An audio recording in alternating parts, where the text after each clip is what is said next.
এই মুহূর্তে সিলেটের সোভানীঘাট এলাকায় আছেন সহকর্মী ইকরামুল কবির এবং সুনামগঞ্জের দোয়ারা বাজারে আছেন সহকর্মী হিমাদ্রি শেখর ভদ্র। সরাসরি শুরুতে যাচ্ছি ইকরামুল কবিরের কাছে। গতকাল রাত অর্থাৎ রোববার রাত ৬ ঘন্টার বৃষ্টিপাতে সিলেটে একেবারে পানিতে তলিয়ে যায়। ৬ ঘন্টার বৃষ্টি হয়েছিল ২০৪ মিলিমিটার। সেই বৃষ্টি হওয়ার পরে সকালেও থেমে থেমে বৃষ্টি হয়েছে দুপুর ১২টার পর। এখন পর্যন্ত হয়তো আর কোনো বৃষ্টি না হওয়ার সম্ভাবনা আছে আজকে দিনের মতন। আবহাওয়া অফিস থেকে আমাকে এইটি জানিয়েছেন। আমাকে সিলেট আবহাওয়া অফিসের সিনিয়র আবহাওয়াবিদ শাহ মোহাম্মদ সজীব হোসেন জানিয়েছেন যে ৬টা থেকে ১২টা থেকে ৬টা পর্যন্ত, রাত ১২টা থেকে সকাল ৬টা পর্যন্ত ২০৪ মিলিমিটার বৃষ্টিপাত হয়েছিল এবং সকাল ৬টা থেকে দুপুর ১২টা পর্যন্ত ৪৭ মিলিমিটার বৃষ্টিপাত হয়েছিল। অর্থাৎ গতকাল রাত ১২টা থেকে আজকে দুপুর ১২টা পর্যন্ত ২৫৩ মিলিমিটার বৃষ্টিপাতের ফলে সিলেট নগরীর অধিকাংশ এলাকা তলিয়ে গেছে। বলা যায় যে সুরমা নদীর পার্বতী যতগুলো যে কয়টি ওয়ার্ড রয়েছে, যে কয়টি এলাকা রয়েছে, প্রায় শতাধিক এলাকা পানিতে ডুবে গেছে। আমরা যে জায়গায় দাঁড়িয়ে আছি সোভানীঘাট এলাকার এর পাশে হচ্ছে কি যতরপুর এলাকা এবং ডাইনি শাহজালাল উপর শহর, ওদিকে উপকণ্ঠ আবাসিক এলাকা সব কিন্তু পানির নিচে তলিয়ে গেছে। এখানে দেখতে পাচ্ছেন একটি ভবন, প্রায় ৪ তলা একটি ভবনের নিচতলা প্রায় পানিতে ডুবে গেছে এবং আশেপাশে যেই বাড়ি ঘরগুলো আছে, টিন শেড বাড়িগুলো আছে, সবগুলো পানির নিচে তলিয়ে গেছে। এই এলাকার মানুষজন একেবারে নিরুপায় হয়ে গেছে।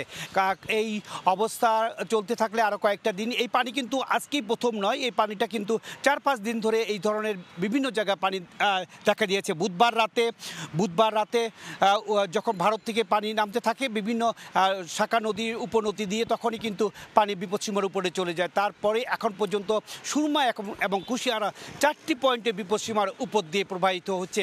শুধু সিলেট নয়, এই পানি গিয়ে প্রবেশ করছে সুনামগঞ্জের বিভিন্ন হাওর এলাকায়, সেখানেও প্লাবিত হচ্ছে। সে খবর জানাতে সেখানে রয়েছেন আমাদের সহকর্মী হিমাদ্রি শেখর ভদ্র। আমি আছি সুনামগঞ্জের দোয়ারা বাজার উপজেলার ব্রিটিশ রোড এলাকায়। এই ব্রিটিশ রোড মূলত 18 কিলোমিটার দীর্ঘ এবং প্রায় 12 ফুটের মতো প্রস্থ। এই ব্রিটিশ রোড দিয়ে সুনামগঞ্জের দোয়ারা বাজার উপজেলার সাথে 3টি ইউনিয়নের মানুষ যোগাযোগ করেন। আপনারা দেখতে পাচ্ছেন যে এখানে এক পাশে রয়েছে চেলাই নদী, অন্য পাশে রয়েছে নাইন্দার হাওর এবং এই দুই চেলাই নদী এবং নাইন্দার হাওরের মধ্যভাগ দিয়েই প্রবাহিত হয়েছে ব্রিটিশ রোড এবং এই ব্রিটিশ রোডের উপর দিয়ে এখন পানি গড়িয়ে যাচ্ছে। পানি এসে ধাক্কা লাগে, সেই ধাক্কার কারণে অনেক ক্ষতি সাধন হয়। আমরা কথা বলেছিলাম এখানকার লোকজনের সাথে, তারা জানিয়েছেন যে এই পানি যদি আরও 1 থেকে 1.5 ফুট বেড়ে যায় তাহলে অনেকটা ক্ষতি হতে পারে এবং তারা আশঙ্কা করছেন যে এই যদি 1-1.5 ফুট পানি না বাড়ে তাহলে আর কোনো ধরনের ক্ষতি হওয়ার শঙ্কা নেই।